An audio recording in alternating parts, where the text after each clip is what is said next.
Ladies and gentlemen, welcome back, your lovely faces, to a brand new video here on the channel. We have been, not away, but we haven't really made any videos like this, probably in about a week, maybe, I think it's like a week and a half, 2 weeks. We have been going through a few, not major issues, but just feeling run down and everything else, and we've been doing other things, just trying to get my mind back into the swing of things.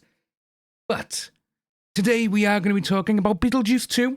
Which is absolutely amazing. You know, I did say I was going to keep you updated on this amazing film because, again, the first Beetlejuice film is just one of my favourite horror comedies ever. And obviously it's got Michael Keaton in. Obviously, you know, my Batman, my generation of Batman.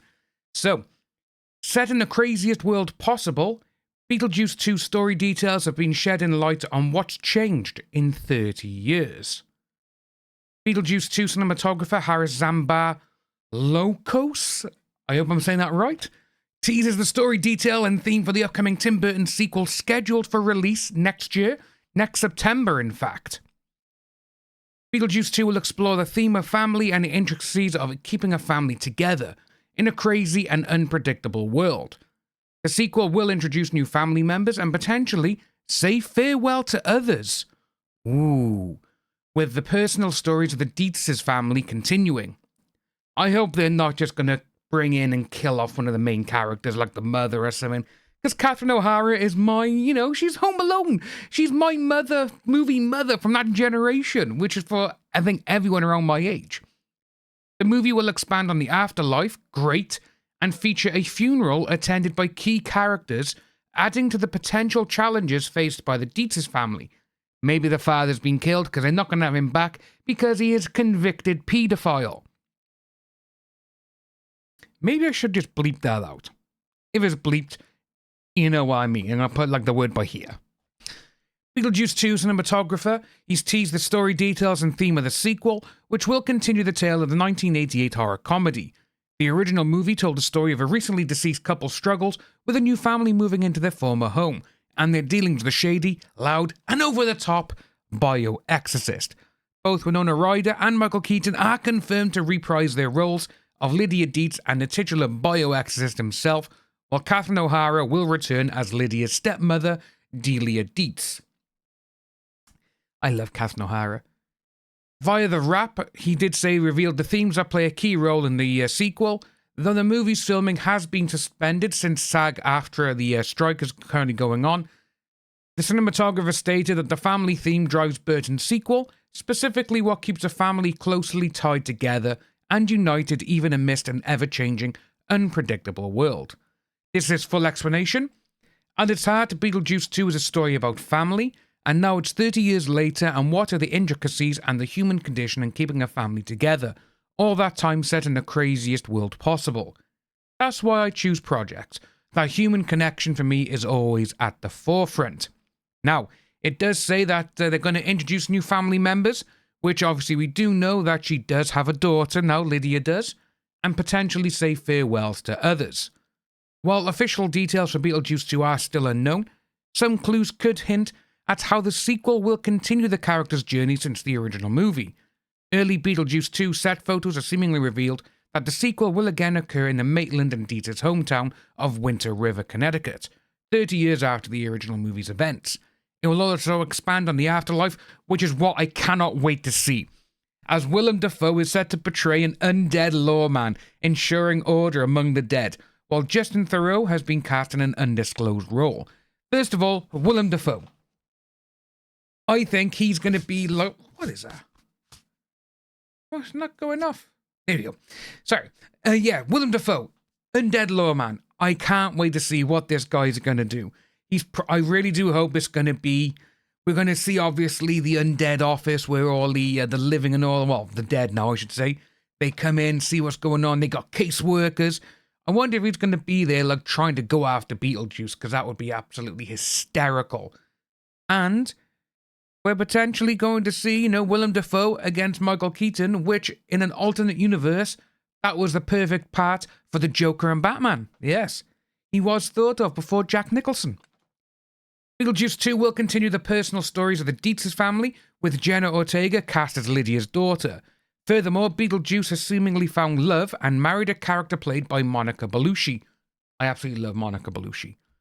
With one of the protagonists and the main antagonist having moved on and found their own families, the next entry will likely explore how these returning faces will handle the new responsibilities. However, much more dire circumstances could potentially change and test the Dieters family, as further set photos have revealed that Beetlejuice 2 will feature a funeral attended by many key characters. Now, this is coming from the Wrap as well, but we are reading it on Screen Rant. Regardless of what Beetlejuice 2 may hold for its new and returning faces, the sequel's family theme raises some intrigue. The original movie saw the Dietz family come together with the Maitlands to vanquish Beetlejuice, and in turn become an unconventional family in the end. The extent of this new status quo was not seen in detail. As such, between new family members and potentially life-changing experiences, the sequel won't just retread the original and will stand out by tackling this theme. Now, I am a little bit gutted because we're not seeing Gina Davis. We're not seeing Alec Baldwin going to reprise as the Maitlands because, again, you can't really have them because obviously when you die, your supposed ghost doesn't age. And seeing that, obviously, that they are now in their 60s and maybe even their 70s, actually. I'm not too sure. I'll put their ages on screen by here now. But yeah, I think this is going to be a good film. I really got high hopes for it because, again, the first one is just so unconventional. It's so funny. It's got the horror. It's got the jump scares in certain places, which are amazing. But who can forget when they're around the dinner table and the hands come up and grab their faces, pull them down and shoot them back? To me, that is one of the greatest set pieces in any movie. It is just absolutely well executed, and it's just so perfect. But we got that there, ladies and gents, so it's going to be interesting. Let me know, are you happy to see Beetlejuice 2 when it comes out next year? If it comes out next year, if this strike doesn't push it back, because we've already lost June Part 2 from this year, Ghostbusters Afterlife 2 from this year as well, and hell, I hope Aquaman does get released next year, just gets pushed back, because again, at this moment in time, it is currently holding one of the worst records ever between the release of the film and the release of the first trailer. Because remember, there's been no trailers for this film whatsoever. Nothing. And the film is supposedly out in the next 3 months. Yeah, it's not going to work. It's not going to go down well. Because the last time this happened was actually The Flash.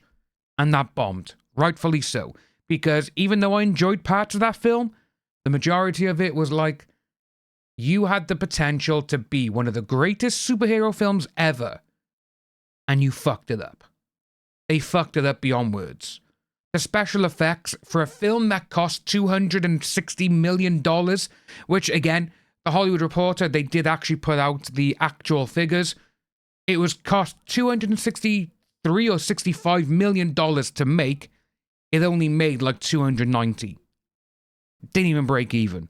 And it's now classed as the biggest flop in movie history. The special effects are terrible.